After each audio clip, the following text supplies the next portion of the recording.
Boa noite. Boa noite. Eu vou fazer uma pequena revisão da aula passada. Eu vou fazer uma ponte Para resumir ainda mais. Vou resumir em 5 minutos a aula passada. E aí fazer uma ponte entre a aula passada e essa ponte através da Bíblia.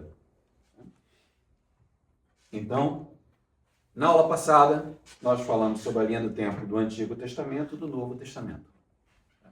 Do Antigo Testamento, nós falamos de Adão a Noé, ou seja, a criação do mundo, a queda no pecado original, o crescimento da população, a insatisfação de Deus, a decisão por acabar com tudo, o reconhecimento de Noé como justo e a criar uma nova aliança e uma nova vida. De Adão a Noé. De Noé a Abraão. De Noé, os 3 filhos de Noé, a população volta a crescer de novo, o pecado toma conta. Nesse processo como um todo, Deus reconhece Abraão como um homem justo. De Abraão vem Isaac, vem Jacó, de Jacó vem Isaac, de Isaac vem as 12 tribos de Israel, das 12 tribos de Israel vem José vai para o Egito, Deus então chama Moisés liberta o povo, cruzam depois do deserto, o Rio Jordão, Josué com a tribo de Israel, uma nova fase na vida de Israel, até que Israel decide que, apesar do tempo do juízo, eles querem ter um rei como seus vizinhos. Então, Saul, dentro desse período, é eleito o primeiro rei, seguido por Davi, seguido por seu filho Salomão. Então, temos de Abraão a Salomão. A partir de Salomão, na morte de Salomão, o rei é dividido entre Jeroboão, que era um general das tropas de Salomão, e Roboão, que era o filho de Salomão. O norte, 10 tribos, 19 reis, 0 seguidores de Deus. De 19 reis da tribo do norte, 0 seguiram a Deus. Na tribo do sul, de 28, seguiram a Deus. Então foi um pouco melhor, resistiram um pouco mais. A tribo do norte cai rápido para os assírios. Os assírios, para evitar qualquer tipo de rebelião, tem a grande diáspora. Literalmente distribuíram as 10 tribos por todo o mundo, de forma que não houvesse nenhum agrupamento grande o suficiente para que eles pudessem se rebelar. Com isso, desaparecem 10 tribos de Israel. A tribo o reino do sul, que é o reino de Judá, que tinha Jerusalém como capital, se mantém fiel, pelo menos com 8 dos 20 reis, mas também caem para os babilônios. Então, Nabucodonosor destrói o templo, retira o povo de Judá e leva para a Babilônia. Eles viram então em exílio, até que Ciro, da Pérsia, vence Nabucodonosor e permite que eles voltem ao templo. Com isso, mandam Neemias e Esdras para retornar à identidade do povo, ler a Torá em público, Neemias para reconstruir a cidade e proteger Jerusalém, e aí marca nesse período o fim, com Malaquias, o fim dos grandes processos. Não há o silêncio, ainda tem Macabeus, ainda tem vários eventos nesses 400 anos, mas em termos de preparação para a vinda de Cristo, é nesse momento que esses eventos cessam. E são os 400 anos chamados 400 anos de silêncio até Jesus Cristo. Com isso, cobrimos o Antigo Testamento. No Novo Testamento, falamos da igreja primitiva, falamos que ela sobreviveu através do magistério com o concílio, mantendo e protegendo a nossa tradição. Entramos na Era da Cruzada e na Inquisição, períodos da Era Medieval, onde nós tentamos defender a terra e as pessoas, os cristãos, de não morrerem das mortes pelos vários reinos onde não havia proteção nenhuma. Entramos então na fase do Renascimento, que deu base para a Reforma Protestante. Falamos também sobre o Iluminismo, que veio logo em seguida, que foi a base para a Revolução Francesa.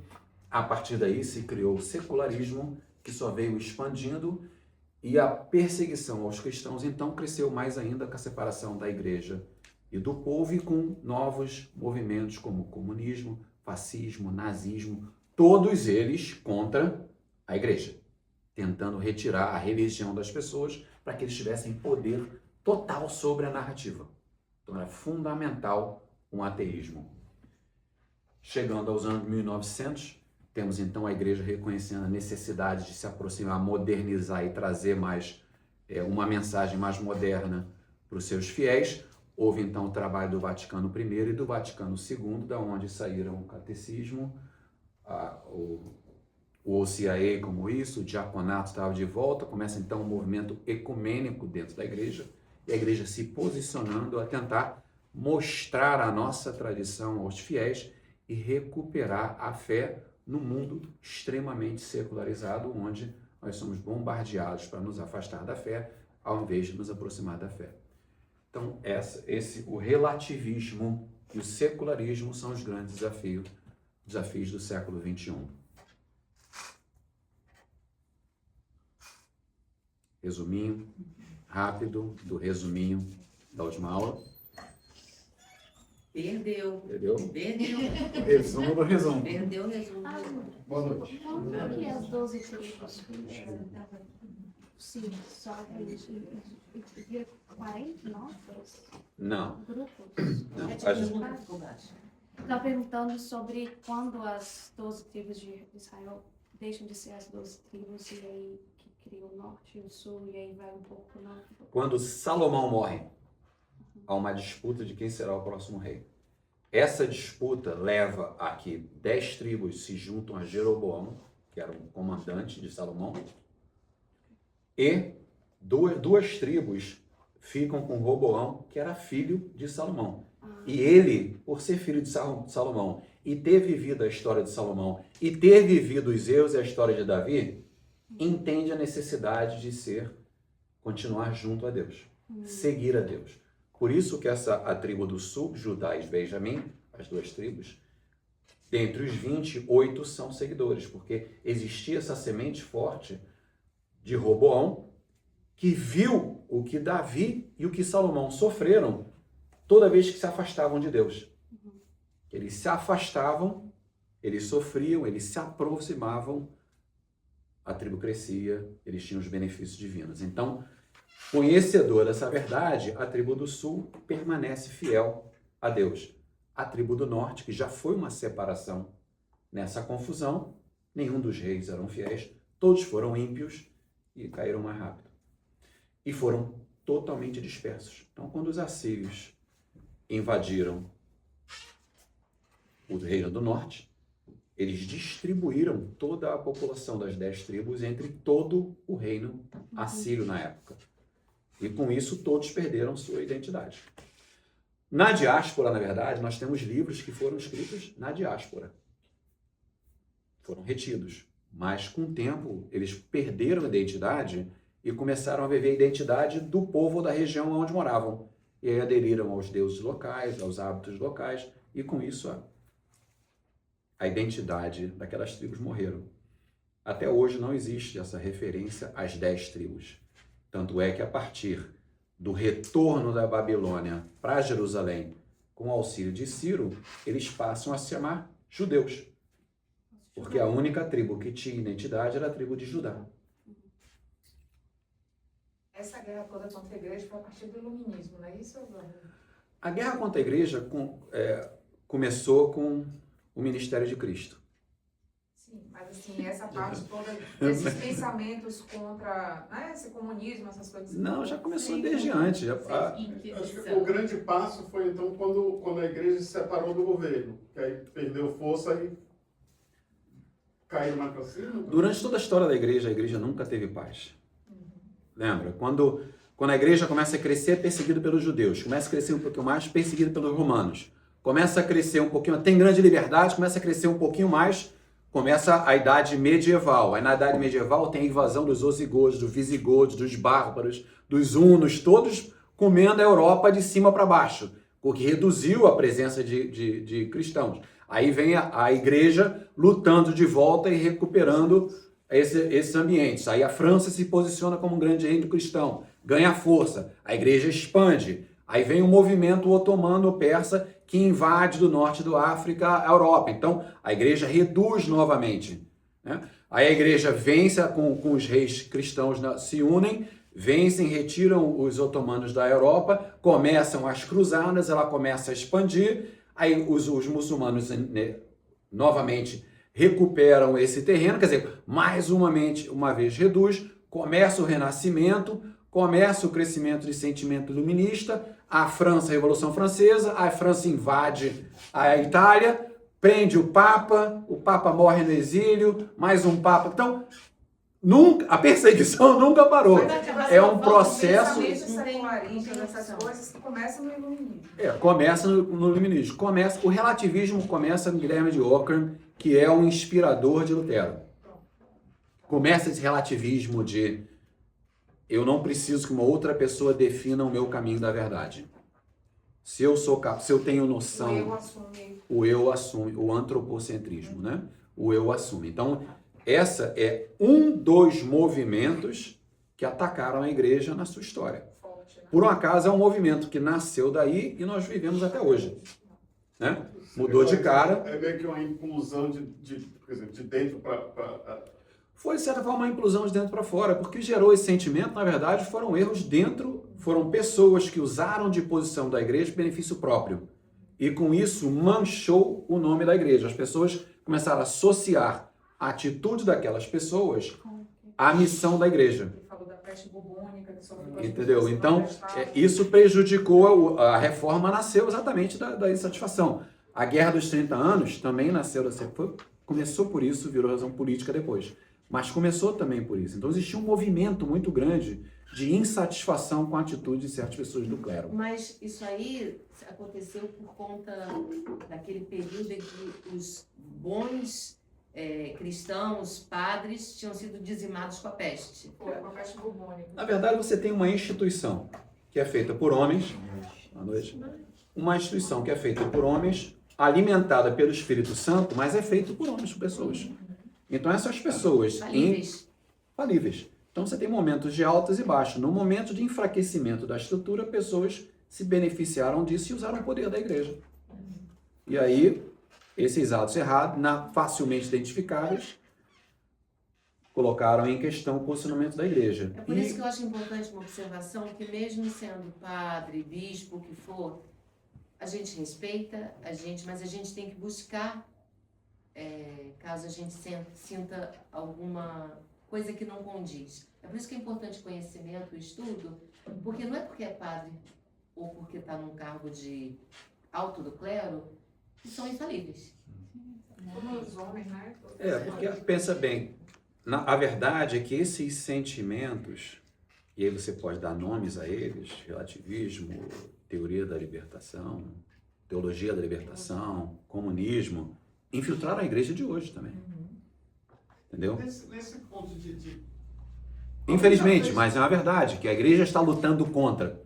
Entendeu? Então, desculpa interromper, Carlão, mas o importante nós sabemos o seguinte, que o título de das páginas da aula passada, para mim, é uma verdade absoluta. A barca de Pedro não atravessa os mares revoltos porque é perfeita, mas porque Cristo está nela. Então, teremos altos e baixos. Cristo sempre estará nela e a igreja sempre achará uma forma de retornar à sua posição. Porque as portas do inferno não prevalecerão. Eu fico aí com a ideia, assim, alguém já fez uma comparação da oscilação da Igreja Católica com nós, o muçulmano? Porque... Não, as histórias são muito diferentes. Não, no sentido de que, eu não sei se é porque a grama do vizinho parece estar mais verde, mas como eles estão crescendo muito, parece que o crescimento deles é sempre... Fala em número. Em número, em capacidade... População. Eles parecem estar subindo. Eu não vou entrar... É o objetivo. Eles reproduzem assim também. Eles têm Eu não vou entrar no mérito senão não vamos sair desse ponto aqui na aula. É só no sentido de, tipo assim, somos nós mesmos que estamos implodindo a nossa religião e eles não, porque eles são mais severos, né? Que se você também sair da linha, você... Ou é algo ou não, eu que só pode, como eu não tenho conhecimento da deles, é como se eu tô achando que foi o Mar de Rosas e também não foi assim. Não foi o Mar de Rosas, até porque o islamismo é uma religião da espada, não do amor. Não é o caso do cristianismo. Então, o crescimento segue uma rota totalmente diferente, um método totalmente diferente, razões totalmente diferentes, inspirações totalmente diferentes. Tá? Então, para não levar isso aqui agora para uma discussão teológica sobre as duas religiões, eu vou voltar para... Não, mas a teoria da espada já Nossa.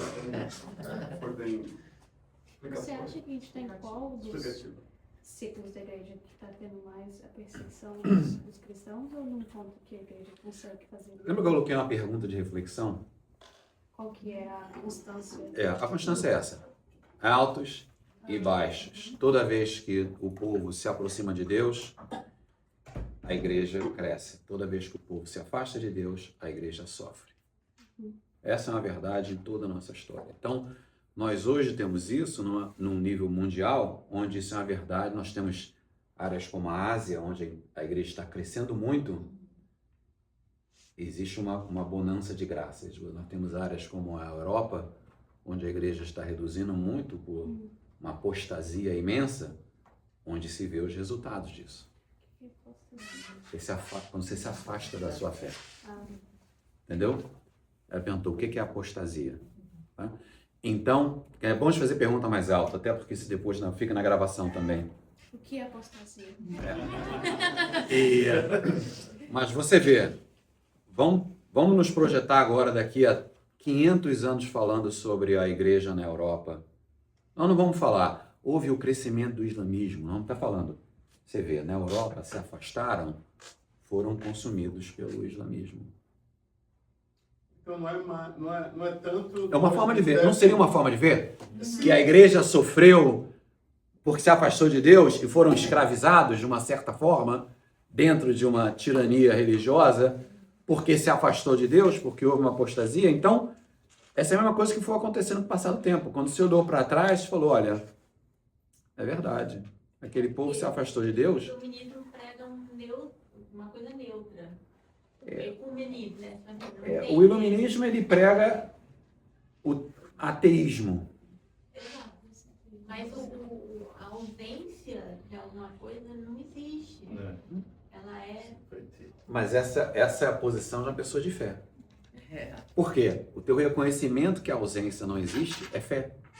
O ateu, ele acha que nada existe. Entendeu? Então, mas, vamos lá. Então, Não, seria pergunta, justo- pô, isso aqui dá conversa para seria justo muito. dizer que não é a gente combater o inimigo e sim se aproximar de Deus, então. Porque o problema é só a aproximação. A nossa Não igreja, lembra que o sangue de mártir foi semente para a nossa igreja? Isso não mudou nos dias de hoje. A diferença é não necessariamente aqui se tem o sangue de mártires, se tem na África, se tem em vários países. Aqui não se tem. Mas o nosso sangue é o nosso sacrifício que nós demonstramos através do nosso testemunho. Então, cabe a nós agir, fazer da nossa fé vida, uma fé vivida, não uma fé falada, através do testemunho, mostrar o que é uma fé vivida e sempre que tivermos a oportunidade, evangelizar. Por isso da importância de vocês estarem aqui. Vocês são sementes na jornada de outros. Assim como alguém foi semente em você em algum momento. E nós também. Né? Tudo bem? Hoje nós vamos falar sobre o estudo da Bíblia, do magistério e da tradição, como fonte de revelação divina. Esse é o resultado de muita pesquisa, mas muito legal. Pesquisa muito gostosa de se fazer, tá? Então, vamos falar sobre a Bíblia. 1.400 anos sendo escrita, 40 autores, mais de 3 continentes, uma só verdade. Esse documento, escrito em 3 línguas, também. Nós temos 46 livros no Antigo Testamento e nós temos 27 livros no Novo Testamento. Essa é a estrutura básica da Bíblia. Dentro do Antigo Testamento, por isso que agora nós vamos falar sobre aquelas fases, lembra? Então, temos origem à aliança, ou seja, a criação do mundo até Abraão. Nesse período, foi escrito o Pentateuco, que é a Torá, a base dos livros judaicos. Pentateuco, penta, de 5, os primeiros livros. A partir de então, vem da aliança, Abraão, Jacó, Isaac, José, blá, blá, blá, blá, blá, segue até Salomão, né? Saul, Davi, Salomão, quebra do império, vem os reis. O reinado, ou Reino Unido, como é usado também nessa fase. Aqui é Josué, por quê? Travessia do Rio Jordão e a vitória sobre Jericó. Juízes, após a travessia, vieram os juízes, que reinaram como grandes conselheiros do povo. Aí nós temos os profetas da época, Samuel. Samuel foi quem benzeu benzeu Saul. Então, Samuel benzeu Davi. Então, Samuel cruzou Saul e Davi. Temos Natan, temos outros aqui. Mas depois vem com a entrada de Saul e Davi, nós temos 1º e 2º de Reis. O início do primeiro aqui. A parte de Crônicas. E nessa parte da conquista. Durante o reinado de Davi e Salomão, então, são escritos os Cânticos dos Cantos, as profecias, os livros sapiensais, as poesias, os provérbios. Então, aqui você tem o Cântico dos Cantos, o livro de sabedoria, os salmos, os provérbios. Seguido, então, vem a quebra dos 2 reinos, norte e sul, divisão e exílio. Durante o exílio, então, são escritos livros sobre os grandes profetas daquela época que estavam tentando trazer um povo dividido agora à verdade de Deus. E então tem a Lamentações, o 2º de Reis, que pega até o fim desse reinado, Isaías, Jeremias, profetas, Amós, Jonas e Miqueias. Todos são profetas. O Antigo Testamento em si, na verdade, é quebrado em 4 grandes blocos. Os livros históricos, grande parte dos livros que nós cobrimos na aula passada, nós temos uma visão histórica do Antigo Testamento, sequência histórica. Os livros proféticos, que aí tem os profetas maiores e os profetas menores. Isso não é uma medida de importância, é uma medida do quanto eles escreveram.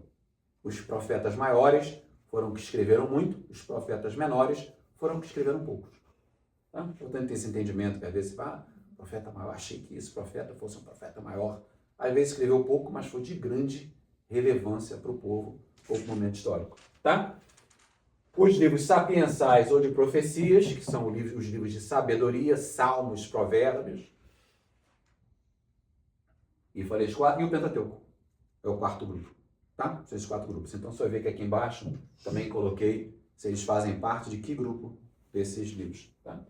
Aí vem a parte da restauração e esperança. O povo sai da Babilônia, volta para Jerusalém, reconstrói Jerusalém, um momento de crescimento. Esdras, muitos que falam que foi como se fosse um novo Moisés para o povo de Israel, porque ajudou ao povo de Judá, naquele momento, os judeus já, a recuperar a identidade judaica.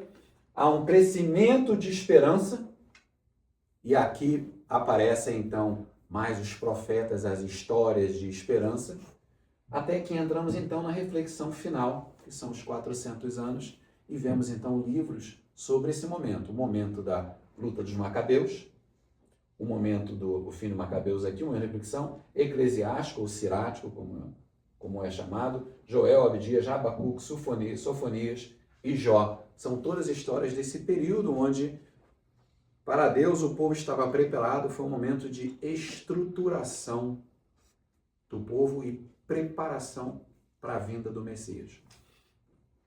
Então, Antigo Testamento, o que eu tentei fazer é realmente tentar mapear para dar uma visão quais são os livros do Antigo Testamento, aonde eles foram escritos dentro dessa linha do tempo.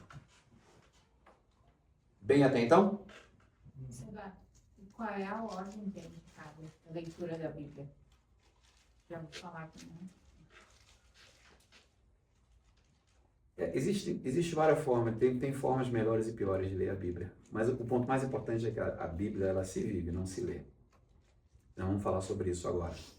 Até te agradeço, que foi uma ponte perfeita para um dos pontos de hoje. E o padre Paulo Ricardo, na homilia de hoje, falou muito sobre isso, sobre a leitura da palavra, né? Como é a questão da leitura da palavra, né? Então, eu digo isso pelo seguinte, porque você vai achar mais simples de ler a Bíblia se você começar a ler a Bíblia pelos evangelhos. Por quê? Porque o Antigo Testamento é o Novo Testamento revelado. Não, o Antigo Testamento é o Novo Testamento é o Antigo Testamento revelado. Então, ao ler o Novo Testamento, não só é uma história com a qual você tem mais vivência, porque está ligada à história de Cristo, é uma história que nós temos muito mais conhecimento. A Igreja Católica tem um conhecimento muito mais forte do Novo Testamento, porque é o cristianismo do que tem sobre o Antigo Testamento. Então, ao ler o Novo Testamento, você entende primeiro a história da nossa salvação, mas existem várias referências a profecias que foram feitas no Antigo Testamento. Então, se você, dentro do Novo Testamento, for então navegando para os livros e começar pelos livros históricos, você começa a ter uma noção histórica da evolução do tempo. E aí, conforme você vai vendo a paixão de Cristo, você vai começar a pensar em livros como Isaías, ou Jeremias, ou profetas que falaram sobre a vinda de Cristo, cujas profecias foram realizadas em Cristo. Aí você começa a ver essas conexões, entendeu? Mas eu começaria pelo Novo Testamento. João é uma boa opção. João é uma boa opção. Começa por João. Eu já comecei pelo começo. Eu achei casado.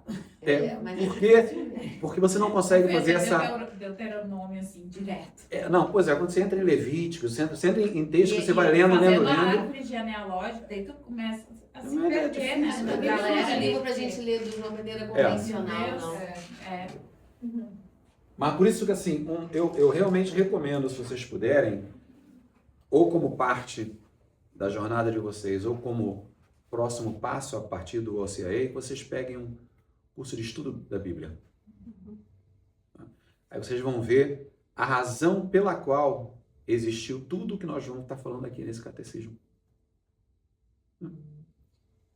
E por que tem gente que separa o Deuterocanônico do Israel? Eu vi que você colocou entre quadradinho ali. Não, na verdade, entre quadradinhos eu coloquei os livros que não estão na Bíblia evangélica. Que são deuterocanônicos, né? Mas eles são normais, né? É porque eles reforçavam uma narrativa que ia contra a narrativa que Lutero queria estabelecer. O movimento protestante é um movimento onde existe um processo de individualização da fé, uma experiência pessoal da fé. Esses livros falam muito sobre anjos, sobre penitência comunitária, sobre jejum, sobre intermediação de outros para o seu benefício, quer dizer, muitas coisas que retiram do ser o caminho da fé e colocam isso em outros. Então, esses livros falavam de anjos, inclusive anjos agindo, como em Tobias, Rafael efetivamente carregando Tobias para cima e para baixo e ajudando nos milagres. Então, você vê um anjo, presença de um anjo em ação na terra. Então, tudo isso que a Bíblia falava ia contra a narrativa de Lutero. Então ela precisou ser retirada. Porque... São 7 livros a menos, né?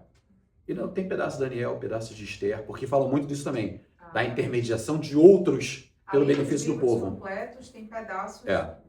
Os dois únicos que eles pegaram pedaço foi Daniel e Esther. Todos os outros eles tiraram o livro todo. Então, existia necessidade que eles fossem retirados, porque aquilo é diretamente contra a narrativa que Lutero queria colocar. Porque o discurso de que foi escrito em grego não se justifica. Porque o Novo Testamento inteiro foi escrito em grego. Então, eles teriam que viver com os documentos do povo judeu. Né? Então, mas tá? Eu só marquei aqui só para que tivesse esse conhecimento. Que livros? Em vermelho aqui é porque, tá vendo? Daniel... Tá na apostila, é isso? Tá. O Daniel e... Vai dar que segunda essa revendo hoje. Daniel e Esther foi só um pedaço deles e os outros foram todos os livros. Tá? Foi? Eduardo, você fez menção na aula passada de um estudo bíblico feito através de um padre Sim. levava em torno de 3 anos, se eu não estou me enganado. Ele é bem detalhado, fazendo, porque eu também, antes de fazer ano passado o CAS, eu comecei a ler a Bíblia como um livro. E estou terminando agora, devo terminar esse mês ainda.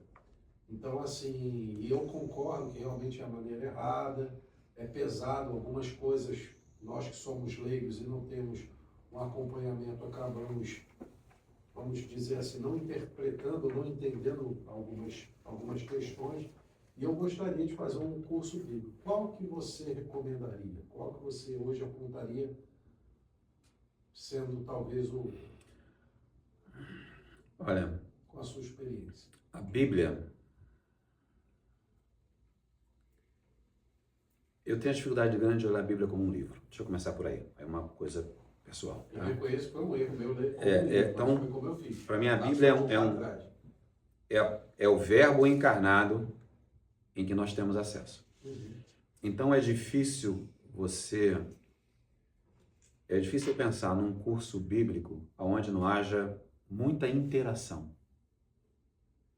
Porque na medida em que você começa a passar pelos livros, é importante que o professor dê a você não só uma noção de como a igreja vê as mensagens por trás de cada uma daquelas passagens, mas te dá um contexto histórico, geopolítico, faz com que você... Nós vamos falar sobre isso, sobre a leitura alegórica, tá? Faça com que você viva um momento de fantasia onde você escolhe um dos participantes daquele momento da Bíblia, esteja nessa posição, consiga ver o evento sobre a sua ótica, participando, vivendo a palavra. Então eu acho que curso bíblico não é que não possa ser feito à distância, é presencial. Porque curso bíblico é viver a palavra com a comunidade. Essa é a essência da nossa palavra. Né? É Deus em cada palavra. É o momento em que você lê uma palavra e você tem total consciência que o que você está lendo não é algo que foi dito no passado ou que foi dito para todos. É que naquele momento que Cristo falava, ele pensava em você. E a gente começa quando? Eu falei, o próximo ano vai ser um curso E aí, nós Entendeu? começando? Entendeu? Então, isso é fundamental, porque quando você tem que entender que cada palavra da Bíblia não é para o mundo. Né? Não é para o mundo, é para você. Cristo estava falando para você. E aí você entender daquela palavra qual é a mensagem para você naquele teu momento. Se você ler a mesma passagem 30 dias depois, a mensagem talvez seja diferente. Porque naquele momento Deus estava pensando naquele seu momento. Ele estava querendo te dizer algo. Então, como entender esse algo, nós vamos ver hoje quando nós falarmos sobre a Lectio Divina. Eu já comentei no ano passado no outro curso, vou falar de novo agora para vocês. Nós começamos a nossa jornada tem uns 6 anos, 5 anos. 5, 6 anos. Mas a gente começou um curso bíblico tem uns 5 anos, que é o da Resurrection, que a gente vai toda quarta-feira à noite, é de 7h30 às 9h30. E é isso que é o que está nos enriquecendo. É um curso que ele não tem como é que eu vou dizer? Ele recomeçou agora início de janeiro, a turma é uma turma muito cíclica, entra gente, sai gente, mas tem sempre aquele pessoal que vai sempre. Os professores são pessoas que a gente tem um carinho muito especial, são 2 teólogos formados, então ele está nos ajudando muito. É um curso aberto, é de graça, é na Resurrection, não é pertinho, mas fica aberto caso vocês tenham interesse. E tem essa vantagem que não existe uma sequência, mais ou menos, mas não existe uma sequência. Então, se você começar hoje, você não perdeu nada, na verdade. Você só perdeu o benefício de não ter visto as conversas dos livros passados. Mas você pega daqui para frente. Entendeu? Então, porque isso é um outro ponto importante. É que nem ser médico. Só que nós somos médicos da nossa alma. Né? Temos o grande curador, que nos dá a informação, nos alimenta, nos motiva. Mas cabe a nós irmos até o medicamento. Ele disponibiliza. Então, você não pode parar de estudar nunca. O crescimento na fé é um crescimento, é É orgânico. Você, quanto mais- Complementando isso que ele está falando, é um curso que já tem há 15 anos. Muitas pessoas já passaram por ele, outras estão há 15 anos, porque é infinita a aprendizagem. Nós estamos há 5 anos, abriu muito a nossa mente. Tudo que o Edu passa para vocês hoje, que ele tem, graças a Deus, esse dom que Deus deu para ele, ele estuda, ele se aprofunda, mas tem muito do que a gente aprende no curso. E eu recomendo, caso vocês queiram. É em português. É em português. É. Então, mais uma vez, é o catecismo. Vamos falar sobre isso, né? O catecismo cobre os 3 pilares. E essa é exatamente a aula de hoje. Onde as escrituras é um dos pilares. Tá? Mas é importante, porque se não temos entendimento das escrituras, nós temos muitos dos valores que nós vivemos dentro do nosso depósito de fé. Tá? Então, mas é um estudo longo. Por isso você vive conforme você aprende. Você não lê e memoriza, né? O Novo Testamento, antes de eu passar para o Novo Testamento, pergunta sobre o Antigo, sobre o que nós conversamos até agora? Todas perguntas. Fernando, você está se coçando aí, vai. Não, é que é tanta pergunta que eu fico assim, deixa eu lá rolar aí, pelo amor de Deus. Na aula passada você fez um comentário, acho que alguém perguntou, e eu não tenho certeza que eu entendi certo, mas você falou que João Batista não era profeta. Não. João Batista, porque existe dentro da concepção da igreja os grandes profetas, que eram realmente profetas, Isaías, por exemplo. tipo Isaías, Jeremias, né? Os grandes profetas, e pessoas que agiram profetizando. Então você pode dizer que Abraão agiu profetizando, ele profetizava, como São João Batista. Então, ele é considerado um dos últimos profetas. O último do Velho Testamento, assim. É. Né? Ele é a transição. Ele é a transição. Então, mas se você parar e olhar dentro da teologia, os grandes profetas, você não vai ver João Batista listado. Mas ele é considerado um profeta que profetizou a vinda do Messias. Tá? Profetizou e agiu, né? É que tem uma escritura em Mateus ali, 11, que fala, né, que ele é o maior de todos, né? Que o maior no céu é o menor de João Batista, né? Na terra. É. E próprio fala também, acho que é 11, 9, né? Por que fosse para lá? Para ver um profeta? Sim, digo-vos eu, mais que um profeta. É porque ele introduz o próprio Cristo, né? Ele batiza o próprio Ele batiza, então, na verdade, veja bem, achavam que São João Batista era Cristo, inclusive, que ele era Sim, tamanho profeta, entendeu? Então, ele era visto como profeta, mas dentro da história, ele teve uma missão muito importante, mas relativamente curta, sobre um povo estabelecido. O povo já estava estabelecido, já sabia que viria um Messias, já tinha leis, já tinha os saduceus, já tinha os fariseus, já seguia toda uma organização. Aquilo estava estabelecido. Quando você fala dos outros profetas, você está falando de profetas onde não existe uma identidade. O povo a identidade estava se formando. O entendimento estava se formando. A mensagem da vida do Messias veio em momentos quebrados, em profetas distintos, em locais distintos, em séculos distintos. É como se João Batista fosse um profeta Que que consolida. está acontecendo agora. Agora. Né? Gente, lembra tudo aquilo que a gente... É fundamental. Então, o São João Batista fala, gente, lembra tudo aquilo? Agora começa a canalizar porque vai acontecer. Ele virá, aquele que não sou digno de desamarrar as sandálias. E pensavam que era ele. Entendeu? E pensavam que era ele. Entendeu? Então, por isso que ele é considerado um profeta, porque ele estava profetizando a vinda do Messias. Estava preparando o caminho. Preparando o caminho Muita para, gente fala isso. literalmente, a chegada do Messias. Então, por isso que eu não faço esse comentário, é legal quando tem os grandes profetas, mas são considerados profetas. São profetas, eu acho que o termo é intencionais. Não me...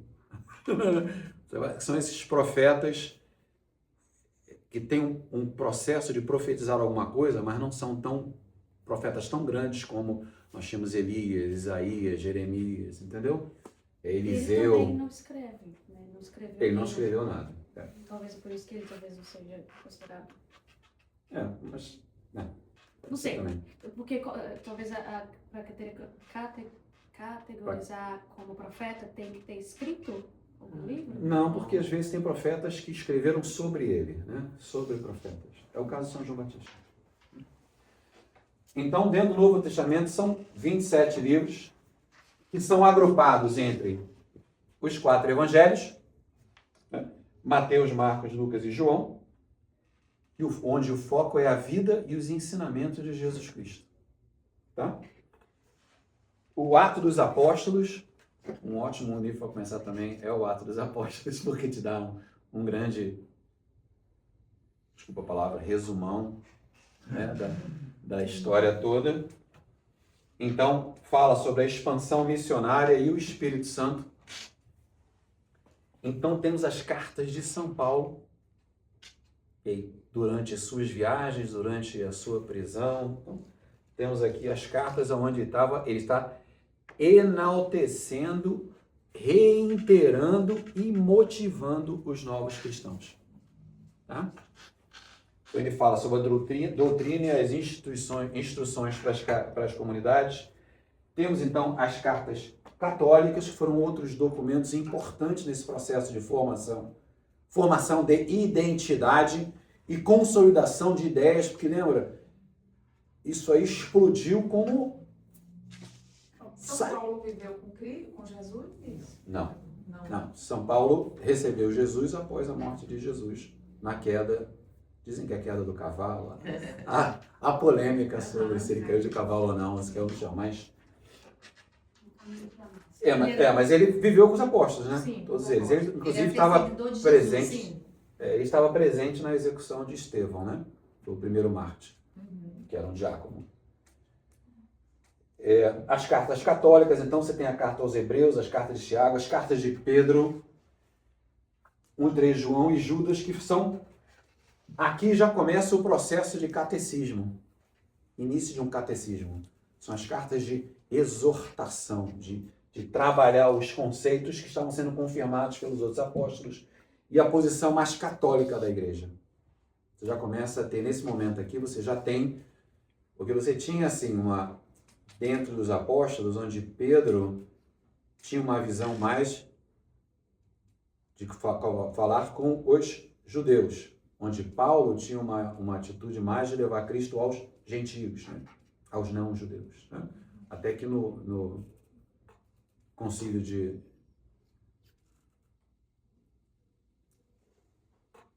Eu acredito que foi no concílio de Jerusalém, mas vou deixar a palavra, vou confirmar depois por texto, em que se chega a essa conclusão de que a igreja é para todos. Tá?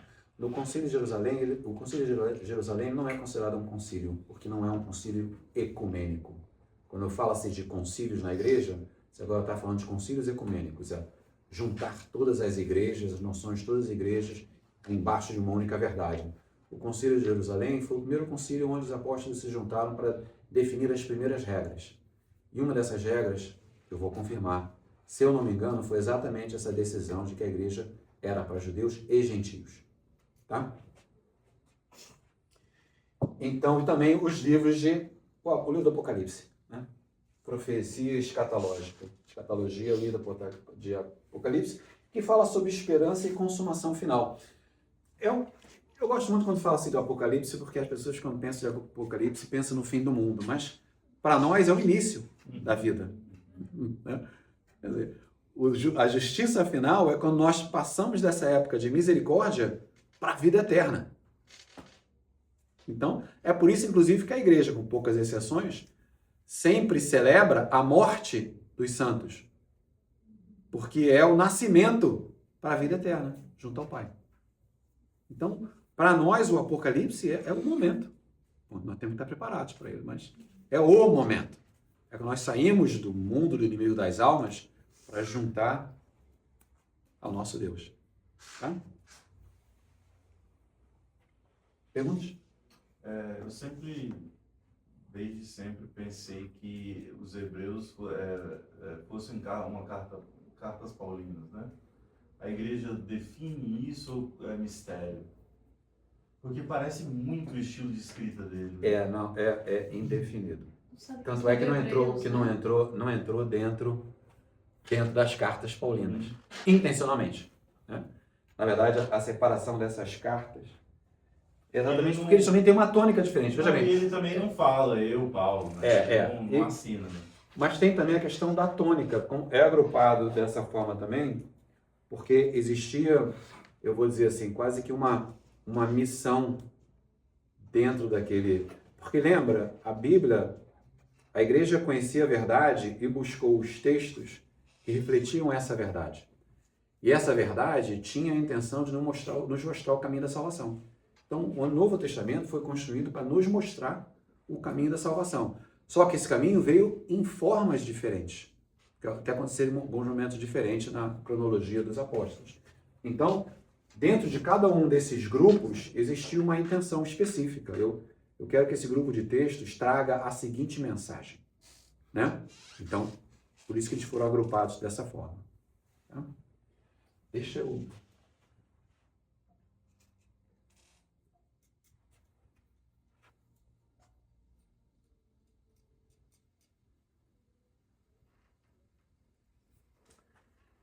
Eu quero chegar na parte da forma de leitura também.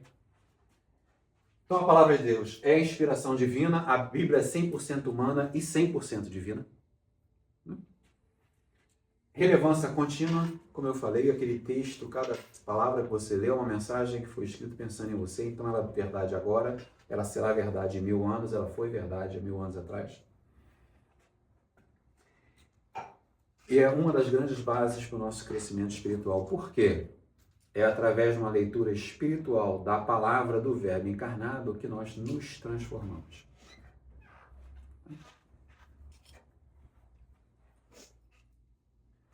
A formação da Bíblia. Começamos o Antigo, o Novo, e a parte do processo de criação da Bíblia, 40 autores, 3 línguas, uma verdade, comentei no início da aula. Mas como ler a Bíblia? Ou como viver a Bíblia, né? Alguém já ouviu falar desse termo? Lexio Divina? Quem não ouviu? Quem nunca ouviu falar? Legal. Então eu vou falar sobre a Lexio Divina. Eu vou gastar um bom tempo aqui. Vou estar controlando o tempo, mas eu acho que é importante entender isso daqui, tá? A Lexio Divina e a forma de ler a Bíblia.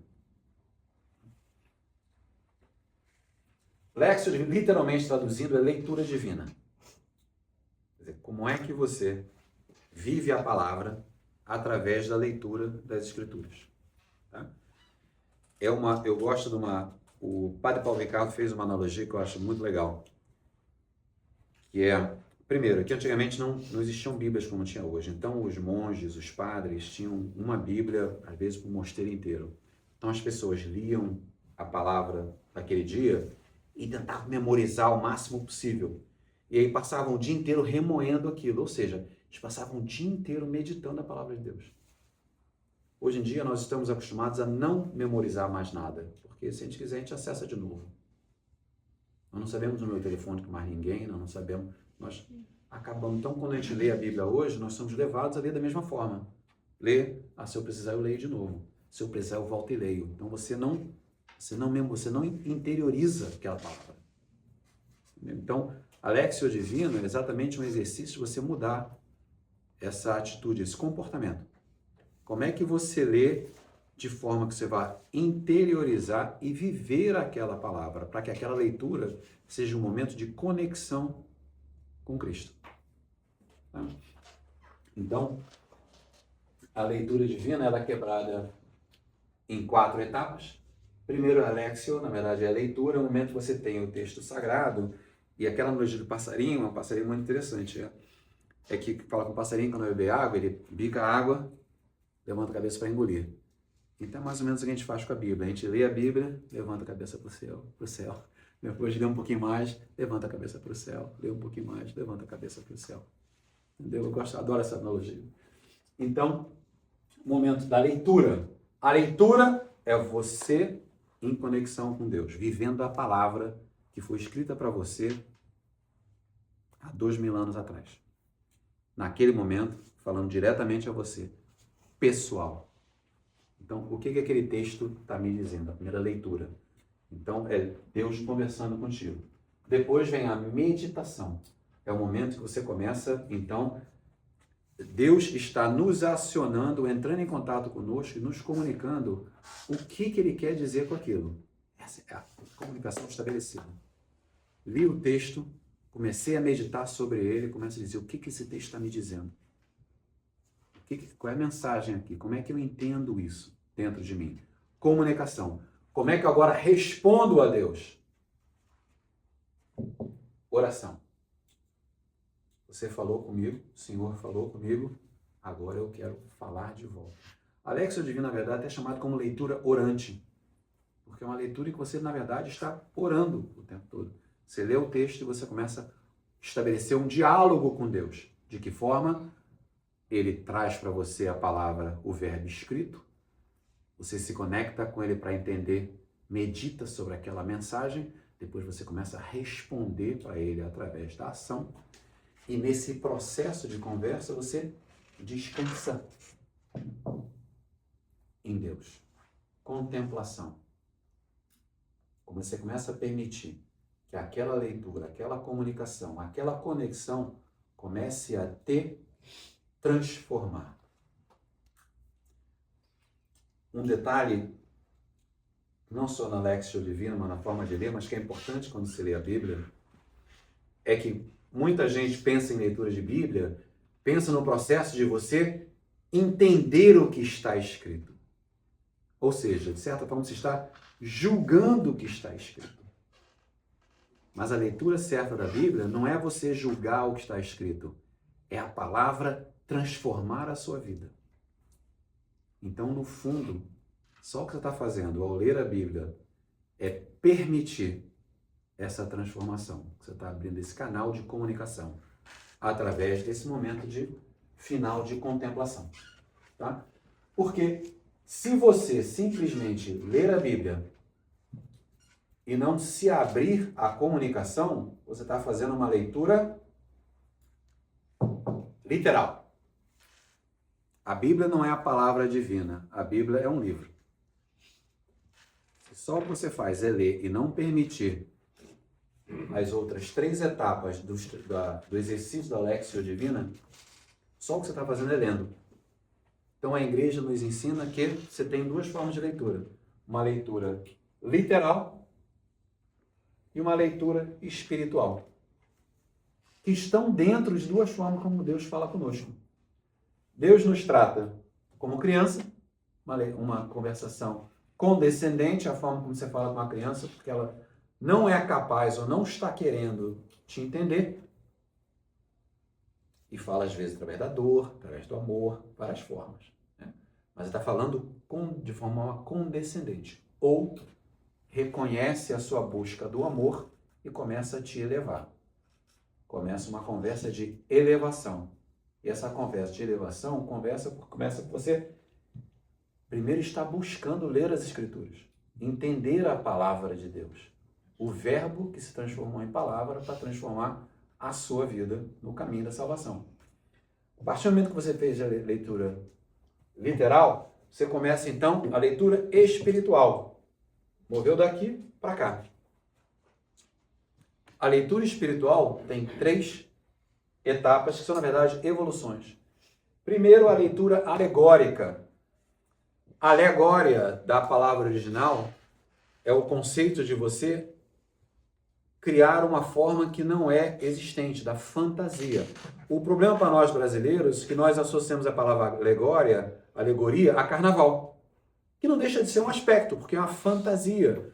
Mas a alegoria sobre a ótica da Igreja Católica é a sua capacidade de viver aquele momento na sua leitura, que é o que eu acabei de falar. É você poder se transformar, se transportar por um momento histórico que estava acontecendo, ou você se transportar. Você quer ver um exemplo simples de uma atitude alegórica?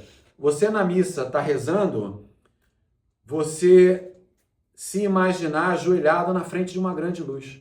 como se você não estivesse mais na igreja. Durante o terço também, quando a gente está resolvendo. Durante o terço ou qualquer oração.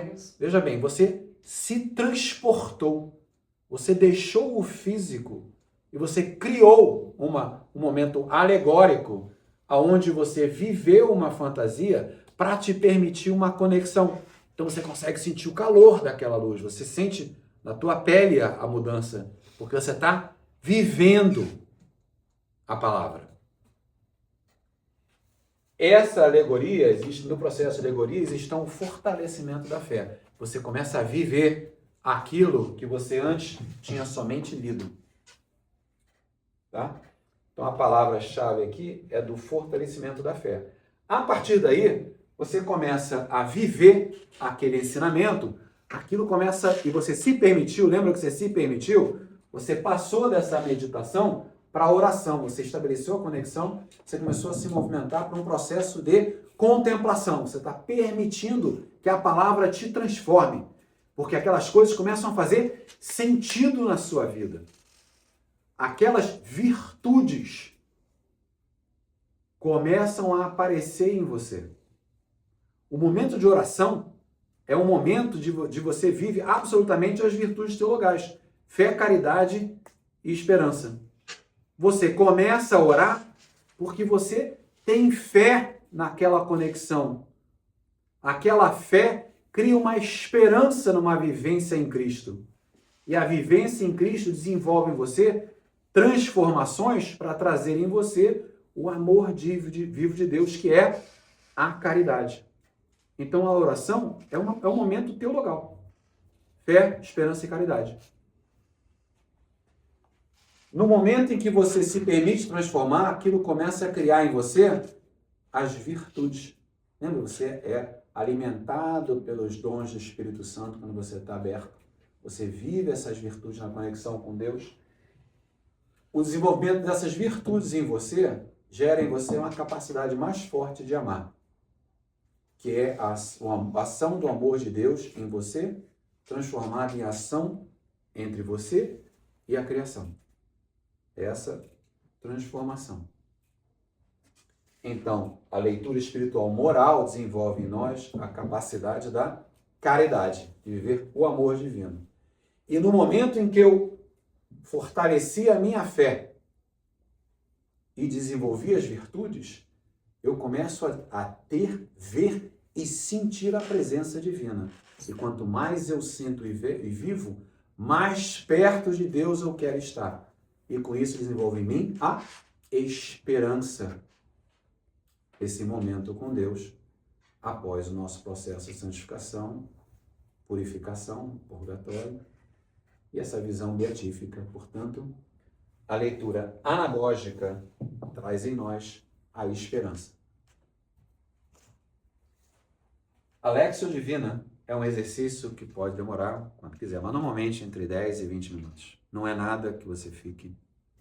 Apesar de que é um exercício muito interessante você conseguir memorizar o conceito ou a mensagem do que você leu e de tempo em tempo, durante o dia, repensar sobre isso. Até porque da mesma forma que a mensagem que é lida hoje, daqui a 30 dias, vai te dar uma mensagem diferente, pode ser diferente entre amanhã e a noite. Você acorda, leu aquilo sobre uma coisa, o dia aconteceu, você foi exposto a situações e você pensa, na verdade aquela mensagem faz mais sentido agora. Entendeu? Então, na medida em que você se permite viver aquela mensagem mais vezes, você vai ter pequenas léxios divinas durante o dia. Mas se você quer parar literalmente e fazer exercício, você vai primeiro ler. Esse é o primeiro momento. Você vai ler. Minha dúvida é, todos os livros da Bíblia é possível fazer nesse método Lectio Divina? Porque, como protestante, eu li a Bíblia de forma literal inteira. E por muitos livros eu lia por ler, porque, sei lá, genealogia de Cristo, né? Tem alguns versículos muito difíceis, assim, de entender qual o sentido espiritual para você. Aí eu fico, daquele mapa que você mostrou, todos os versículos literais da Bíblia você consegue fazer em Lectio Divina? Todos, absolutamente todos. Porque todas as palavras da Bíblia são palavras de Cristo para nós.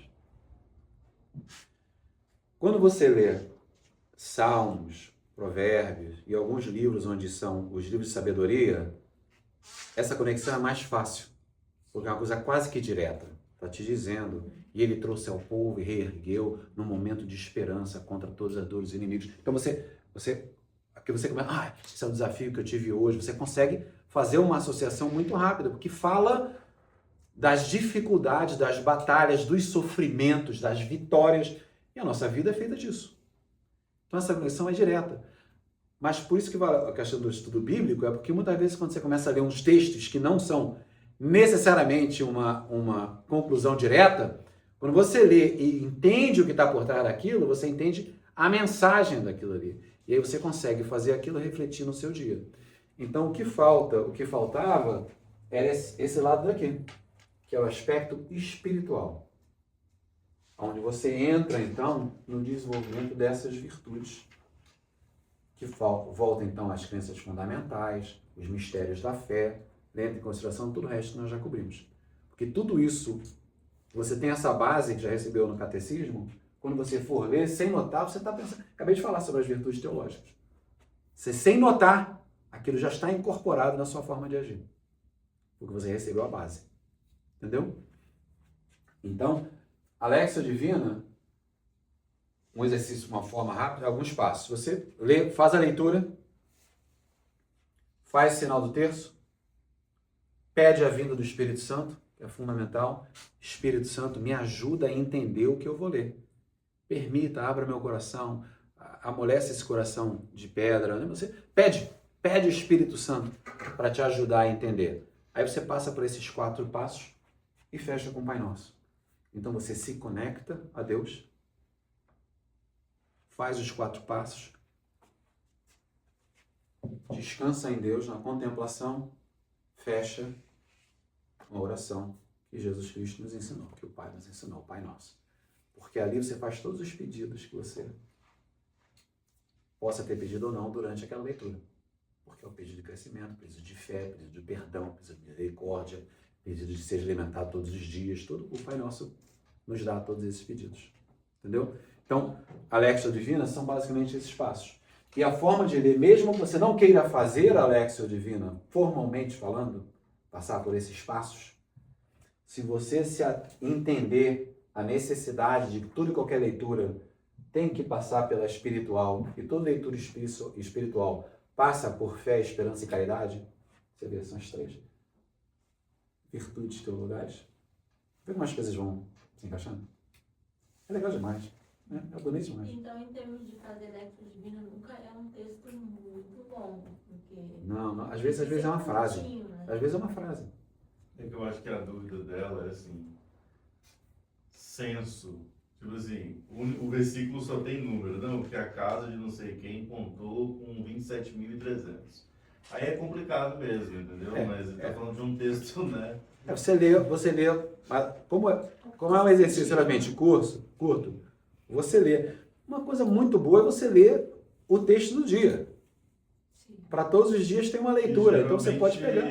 Geralmente o Evangelho, é mais fácil. Às vezes é o Evangelho, às vezes você tem texto do Antigo Testamento também. Tem dias que você tem a leitura e o Evangelho, tem dias que você só a primeira leitura, Salmos. Então, se você pegar a leitura, os aplicativos tem, né? Tem aplicativos que todo dia te dá. Então você pega aquele dia e você fala, hoje eu vou ler Salmos. Aí você vê, qual é o Salmos de hoje? Aí você lê, aí você faz a sua Léxio Divina em cima daquilo. Ou eu vou ler o Evangelho, que foi dito no Evangelho, você faz tudo aquilo. Então, porque o que eu gosto de seguir essa linha, em vez de simplesmente abrir a Bíblia, é porque existe uma conexão daquele dia com o texto. Entendeu? Sim. É meio que o obrigatório de fazer do dia, né?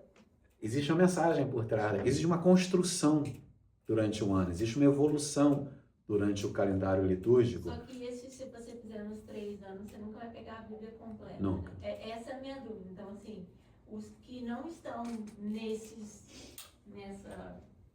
caminho bíblico dos 3 anos pela leitura do dia, como que eu incluo ele nessas leituras fazendo a Léxio Divina? Inspiração divina. A resposta é essa. Apesar de ser vaga, a resposta é essa. Você decidiu naquele dia, você quer ler Sofonias. Você vai abrir o livro de Sofonias e vai ler qual foi a história disso. Deixa eu ler o que isso quer dizer. Inspiração. Por isso que tem que estar aberto. Você tem que estar disponível ao Espírito Santo. Entendeu? E o que vai acontecer é que você vai ter dias, você vai ler, vai passar por toda a Lexia Divina e parece que aquilo não te disse nada. É isso mesmo. É isso mesmo. Entendeu? Próxima leitura vai te dizer mais. Um belo dia você vai lembrar aquele texto e vai falar, aquilo fez sentido. Entendeu? Porque por mais que nós pensemos que estamos abertos, não necessariamente estamos. Então, nós também temos altos e baixos. Nosso coração está mais aberto e mais fechado. Agora, Será que dá certo sobre voltar a aqui? Bíblia. Eu no outro dia ouvi alguém falando que a Bíblia você não precisa pedir para o padre abençoar, porque a palavra de Deus já é abençoada. Ou não existe isso? Todo instrumento sacramental é bom ser abençoado. Então, tudo que você carregar com você que for abençoado está livre de outros espíritos. Eu falo até, comprou um carro, comprou, entendeu? Lembra que nós estamos no mundo do inimigo das almas. Todo e qualquer elemento físico faz parte do mundo do inimigo das almas. Então, cabe a nós limpar esses elementos físicos dos demônios que o acompanham normalmente. A diferença é que se nós estamos protegidos, ao interagir com algo que não está, nós já estamos protegidos. Mas se nós vamos ter constante interação com aquilo, nós estamos sendo constantemente atacados. Tá? Então, e nós temos momentos de mais fraco, então não vale a pena correr o risco. Tá? Tudo que é comprado não é abençoado.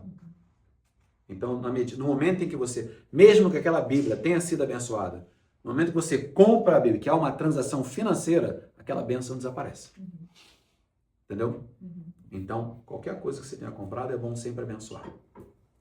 Se alguém te deu, Se você confia realmente na pessoa. se você confia realmente na pessoa, tudo bem. Mas se alguém te deu, não custa nada você reabençoar. Muitas das missas, o padre às vezes fala, qualquer um que tenha algum bem, levanta agora que eu vou fazer uma bênção geral. Legal, você pega o cordão, você abençoa de novo, você pega a chave do carro, abençoa de novo. Assim, não existe nada a perder. Né? Mas qual que é o limite de abençoar os objetos? Porque eu ouvi falar também que quando você abençoa e você tem uma bênção sacramental, você também não pode dispor de qualquer maneira. Sim.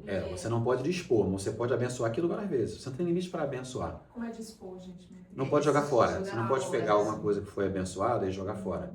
Você Tem tem uma que maneira de enterrar, você tem que, descartar, tem que enterrar, você tem que colocar fogo, ou você tem que dar para um padre ou a igreja dizer, Você vai olha, botar no rio também? Ou... Eu nunca soube disso. eu nunca soube colocar no rio, não. Mas mais uma pergunta, não. Ah, Pesquisar e Mas, colocar por no... exemplo, se Tá, você veja doa isso, porque eu ouvi falar isso. Tá. ou vende, Hã? e se você doa ou vende? Vende? Por exemplo, o padre foi lá abençoou minha casa. Aí eu tenho vários objetos lá que... vão Aquela partilhar, bênção se perdeu. Eu vou doar, algumas coisas você dispõe, você leva no Goodwill, entendeu? Abençoar a casa é diferente. Porque não está abençoando especificamente aquele objeto. Eu acho que é diferente.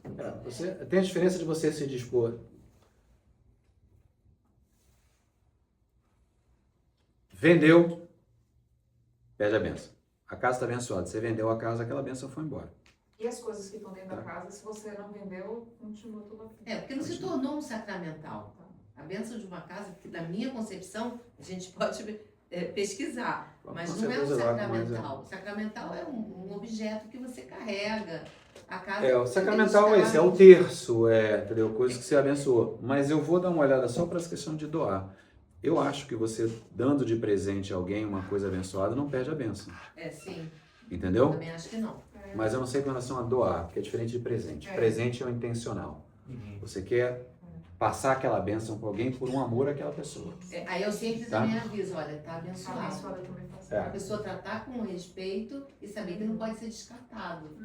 Ó, as minhas medalhinhas não foram compradas, ó, então Entendeu? Por isso, quando você foi um presente, Foi um Não, presente, assim, um eu presente digo, de vieram carinho, abençoadas. a bênção Sim, fica. sim. Mas se você comprou e mandou abençoar, tudo bem. Não, mas eu não comprei, isso que eu tô dizendo, foi partiu dela, ela Muito legal. que enviou. Muito legal. Então, nesse caso, a bênção fica. Mas eu quero olhar a questão da doação, especificamente. Eu estou me atendo à pergunta.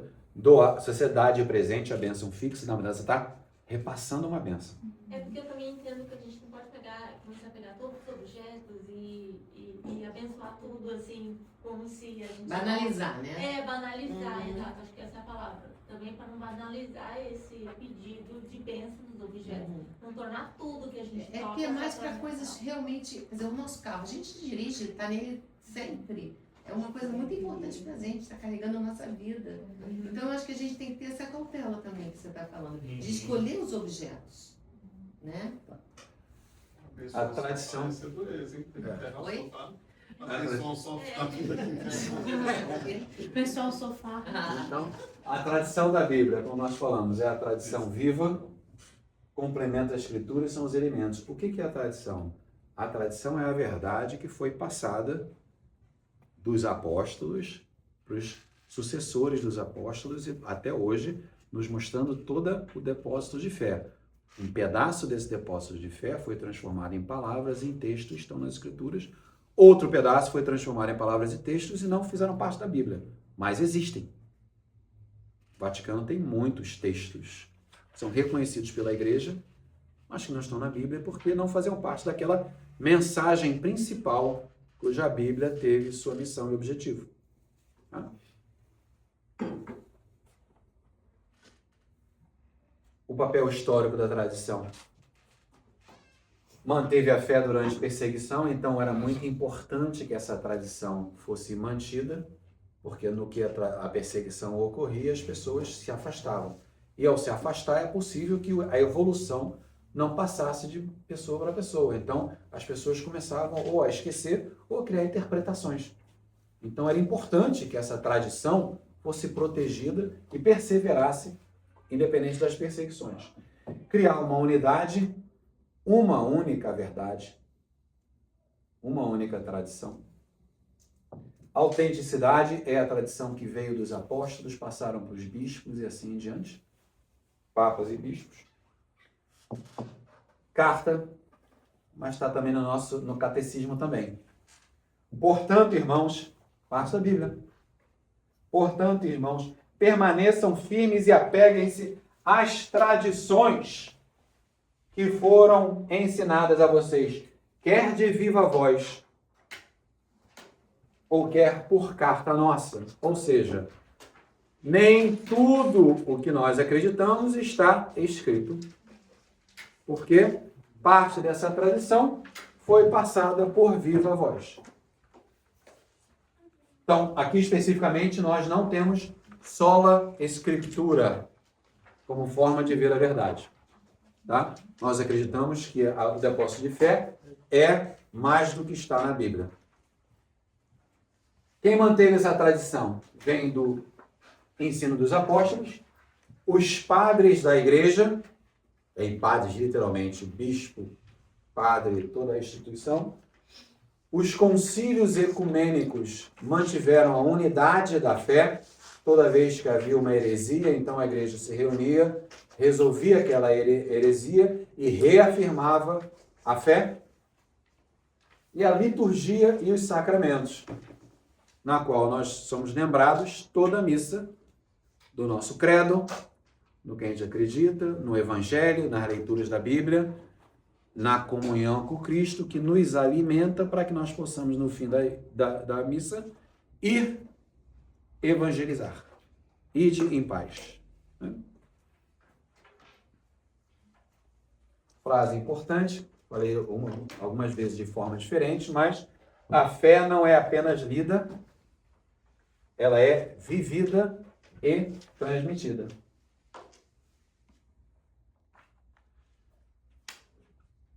Para proteger a tradição, então a igreja tem o magistério, que não só teve a função de manter essa verdade única, mas de proteger essa verdade e também de ensinar. Então, a tradição foi passada dos apóstolos em diante, o magistério protegeu e ensinou essa tradição, e parte dessa tradição, então, foram utilizados textos que foram escritos ou por apóstolos ou pessoas inspiradas pelo Espírito Santo. Os apóstolos foram inspirados pelo Espírito Santo, transformados, então, nas Escrituras.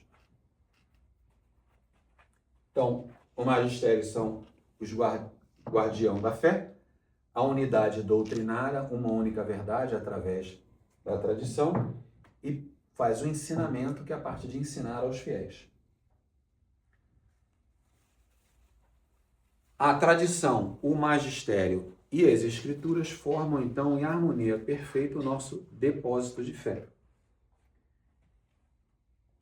Catecismo, artigo 95. É claro, portanto, que a Sagrada Tradição, a Sagrada Escritura e o magistério da Igreja, segundo um sapientíssimo desígnio de Deus, inspirados pelo Espírito Santo, estão de tal maneira ligados e conjuntos que nenhum pode substituir sem os outros, e todos juntos, cada um a seu modo, sobre a ação do mesmo Espírito Santo, contribuem eficazmente para a salvação das almas. Ou seja, a nossa igreja não é feita somente da tradição, não é feita somente da Escritura, não é feita somente sobre o que o magistério controla, mas exatamente entre a interação de todos esses elementos que criam o nosso depósito de fé.